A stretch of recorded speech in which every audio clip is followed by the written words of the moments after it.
Bonjour à tous, bienvenue pour cette nouvelle vidéo. Alors aujourd'hui nous allons voir des ratés, des manqués. Donc on sait que le jeu demande erreur. Et nous allons voir la plus grosse erreur possible pour un joueur. Et le pire c'est que nous allons voir, ça va être des top GM qui vont faire ces erreurs.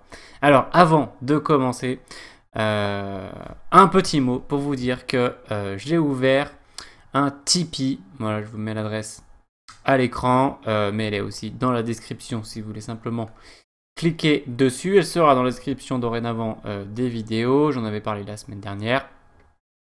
Il n'était pas ouvert, c'est fait. Voilà, donc vous pouvez donner un coup de main à la chaîne sur cette page.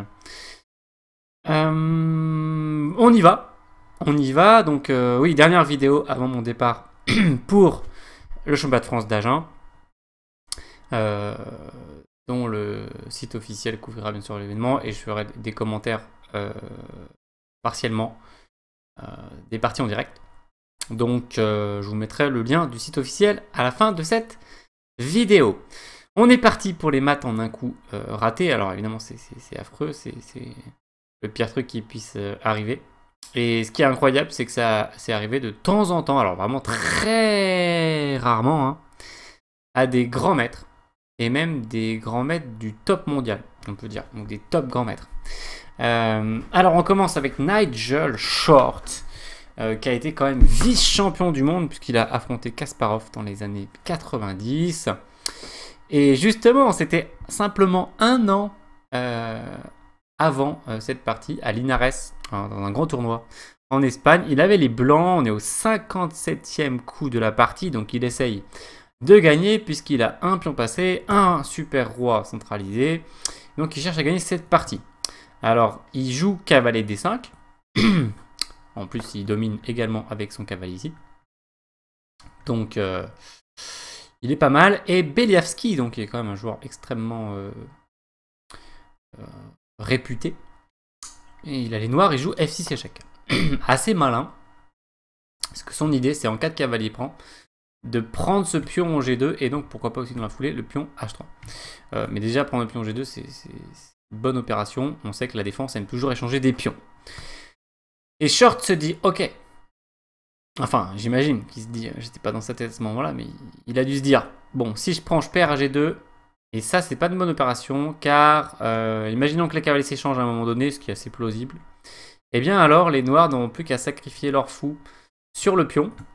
Alors je fais une flèche évidemment, pas de direction de fou, mais dans l'idée de se sacrifier sur le pion. Et puis il restera plus que le pion H, accompagné d'un fou case blanche, donc du mauvais coin. Donc ça serait une très bonne idée défensive. Alors, plein d'allant, il se dit, eh bien, je suis plus malin que ça. Je monte mon roi. Roi E6. Roi actif. Toujours roi actif dans les finales. Conseil très important pour les finales. Sauf qu'il a laissé le mat en un coup à son adversaire. Et ça, c'est pas la bonne nouvelle. Alexander Beliavski a ramené son fou sur la case départ pour la prochaine partie, tout en annonçant échec et mat. Voilà, un mat au plein milieu de l'échiquier pour ce pauvre roi qui n'a plus de case. Eh bien, c'est dommage pour lui. Donc, moralité, attention, dans les finales, on peut croire que le roi est à l'abri de se faire mater. Ce n'est pas le cas, ça peut arriver de temps en temps, dans certaines variantes. La plupart du temps, ça reste des variantes, évidemment. Et là, c'est arrivé sur l'échiquier. Donc, on compatit, bien sûr, avec Nigel Short, qui s'est fait mater comme ça. Et nous allons enchaîner directement avec une petite vengeance pour Nigel, quand même. Puisque nous partons en 2002, 10 ans plus tard. Ah oui, d'ailleurs, c'est tellement long le nom du joueur norvégien que le A de Alexander ne rentre pas dans l'écran. Bon, vous avez compris que Alexander Beliavski a les pièces blanches. Et on repart au même endroit, c'est-à-dire à Linares, pour ce tournoi célèbre. Et il essaye de gagner cette partie, Beliavski. Alors, c'est très dur parce que c'est un 5 pions contre 5 avec une dame chacun. Mais il presse et il se dit F5, quand même, une bonne tentative pour gagner la partie. C'est de casser la structure adverse tout en dédoublant son pion. Plutôt malin car si les noirs prennent avec leurs dames, on échange les dames et on gagne la finale. parce que ce pion est trop fragile. Donc roi G3 par exemple, bon, disons roi G6, roi F4, roi F6. Et puis on fait un petit coup de réserve F3, et on va pouvoir s'infiltrer d'un côté ou de l'autre et gagner la partie. Donc assez malin. Son adversaire norvégien, Johan Essen, a compris. Il fait dame échec. Bien joué. Bielavski avance son pion en F3. Non, pardon, mais joue roi G3 d'abord. Roi H7. Pion F3. De nouveau, il propose dame F5 à son adversaire qui n'en veut pas, qui joue dame B1. Dame B1, c'est malin puisqu'il menace échec en G1 éventuellement. Et alors là, c'est terrible puisque Bielavski qui cherche la victoire, donc se dit mince, peut-être que je vais me faire embêter par cet échec. Peut-être échec, échec, et en cas de dame G3, échanger les dames, ça pourrait être éventuellement... Enfin, faut voir ce que ça donne. Donc, il veut pas de ça, et il se dit c'est quand même la voie royale pour infiltrer mon roi par cette diagonale. C'est quand même une assez bonne façon d'espérer gagner la partie. Alors il y va gaiement, roi F4. Et eh bien vous voyez peut-être ce qui lui est tombé sur la tête. Et oui, dame B8, échec et mat. La dame qui fait un long chemin, hein, puisqu'elle était en E4. Elle est venue en B1 et elle repart chez elle. Alors ça fait quand même 2 fois de suite qu'on voit une pièce qui est sur sa première rangée. Hein. Tout à l'heure c'était le fou. Maintenant c'est la dame qui vient mater cet infortuné roi noir, roi blanc. Voilà donc pour ce mat. Alors j'espère que Short a vu cette partie. Hein.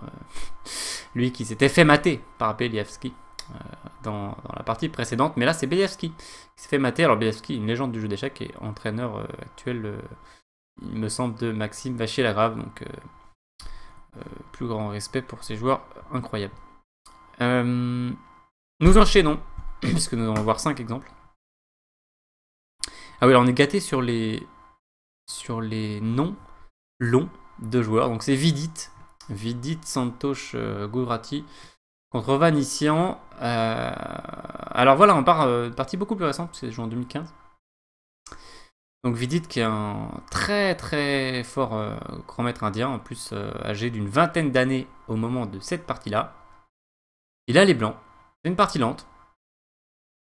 Les 2 parties qu'on a vues avant aussi étaient des parties lentes, sauf erreur de ma part. Et donc il a une position, bon c'est compliqué, c'est encore un peu l'ouverture, on est au 21e coup. Les 2 rois n'ont pas roqué. Et il est quand même en bonne position parce que ce pion C3 devrait tomber tôt ou tard. Ce pion C6 est fragile, il a des fous très actifs. Cavalier aussi, il peut peut-être bondir sur C5 à un moment donné. Il est assez confortable, il doit juste faire un peu attention à cette pression sur la diagonale. Voilà. Sinon, les noirs n'ont pas trop grand chose à se mettre sous la dent. Ouais, peut-être du cavalier A5 qui traîne aussi. Il a les blancs et donc il réfléchit pendant 5 minutes. Et il se dit, ce qui pourrait être pas mal quand même, c'est amener la tour pour venir attaquer le fou en G7. Ça pourrait être très désagréable pour les noirs. Du coup, après 5 minutes de réflexion, il se dit, tour H3 c'est fort. Et lui aussi, le ciel lui est tombé sur la tête. Après dame et fin, échec et mat. Terrible. La tour a abandonné le contrôle de la case F1. Et le pion contrôle la case évidemment de sortie. Donc c'est un mat. Terrible. Terrible. Et il a tweeté après. Est-ce que je me suis vraiment fait mater en jouant tour H3 dans une position très avantageuse. Voilà.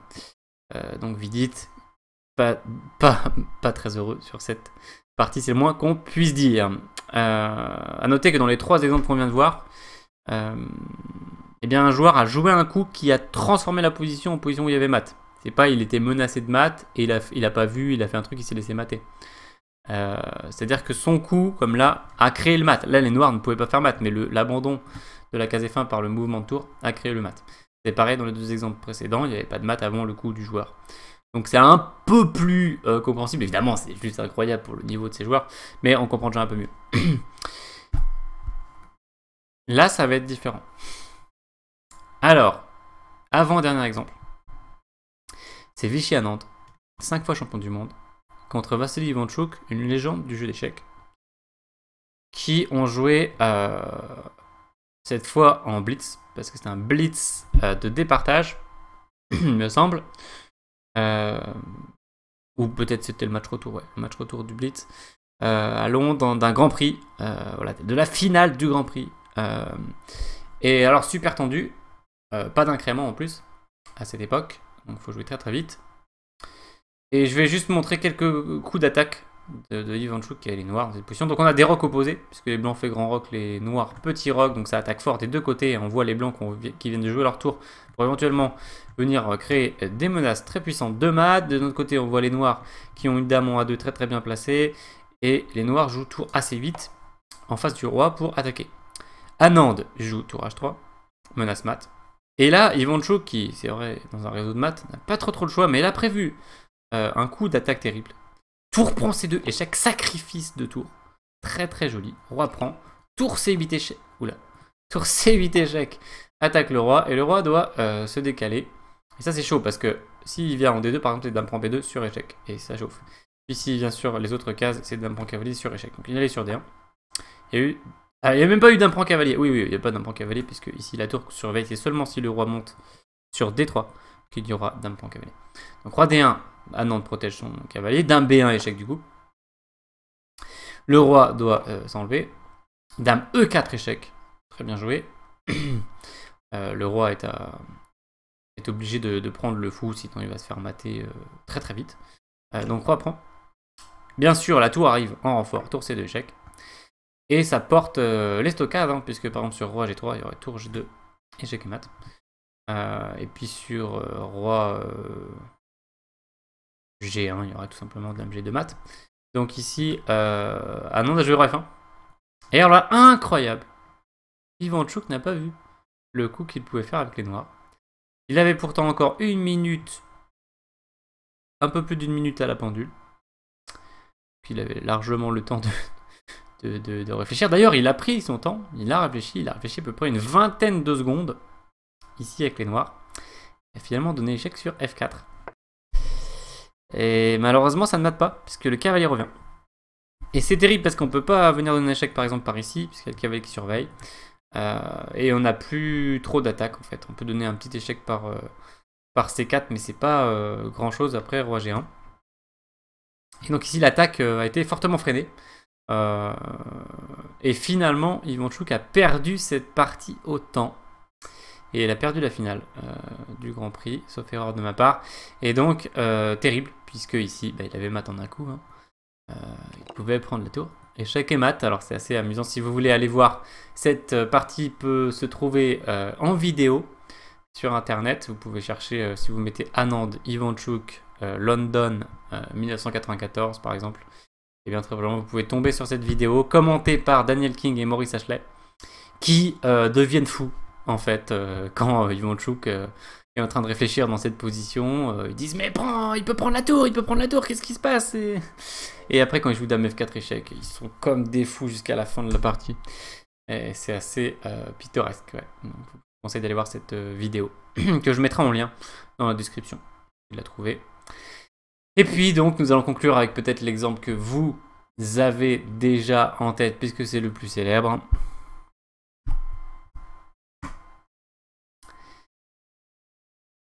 Deep Fritz, ordinateur, contre Vladimir Kramnik, champion du monde en l'an 2000 et champion du monde en titre, puisque nous sommes en 2006, en Allemagne, dans le match entre Kramnik et Deep Fritz. C'était l'époque où il y avait encore des matchs entre les ordinateurs et les grands maîtres. Maintenant, ce n'est plus le cas, puisque les ordinateurs sont devenus tout simplement trop forts, donc ce ne serait pas intéressant. Donc il y a certains matchs de temps en temps, mais avec handicap, c'est-à-dire du matériel en moins, des temps en moins. Voilà, ce qui ne fait pas forcément rêver. Kramnik a les noirs. Il a joué une partie où il avait plutôt l'avantage. Et notamment ici, on pourrait penser qu'il a encore un peu l'avantage, puisqu'il peut créer un pion passé. Mais attention, quand même également au pion passé des blancs. Donc ça, c'est équilibré au final. Kramnik prend la tour. L'ordinateur également. Et ici, Kramnik qui a quand même 30 minutes à la pendule, prend son temps, il réfléchit. Alors je sais plus la durée exacte de sa réflexion, mais c'est plutôt long. Et il joue Dame 3. Parce qu'il voit que les blancs vont devoir a priori échanger les dames, sinon il risque d'avoir un mat du couloir. Okay. Oui, sur Dame prend B4, j'imagine qu'il a prévu fou D2. Je suppose, et que c'est un mat du couloir. Et donc la finale pourrait être pas mal. Je sais pas exactement ce que donne la finale après Dame prend B3. Peut-être qu'elle est gagnante pour les noirs, parce que le fou va revenir et le cavalier va avoir plus de mal à revenir. Bon. Toujours est-il qu'il se lève. Il commence à se lever pour aller marcher un peu, faire un tour, et en fait il n'a pas le temps, puisque l'opérateur, puisqu'il y a un opérateur qui joue les coups de l'ordinateur, donc il a sur son écran les coups de l'ordinateur, et c'est lui qui les fait sur l'échiquier. Bien, l'opérateur joue Dame H7 mat. Alors mat inattendu, alors comment il a pu rater ce mat incroyable? Eh bien, on s'est posé la question, beaucoup d'observateurs se sont posé la question. En fait c'est parce que le cavalier quand même n'est pas souvent dans cette position.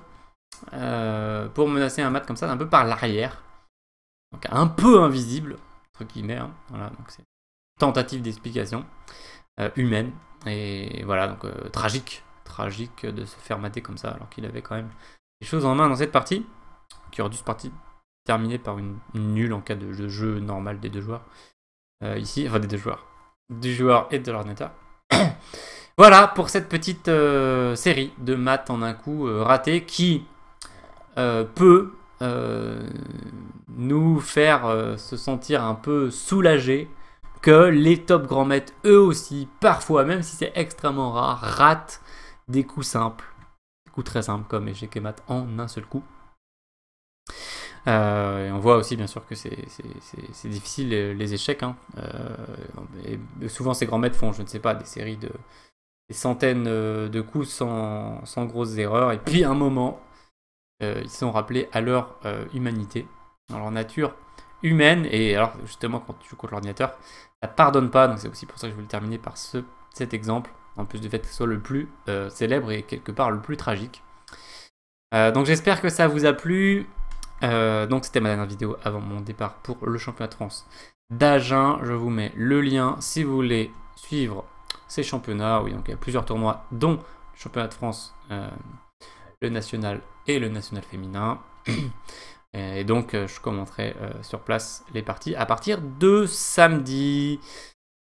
Je vous souhaite une bonne suite de mois d'août, et puis je vous dis à bientôt. Salut, salut!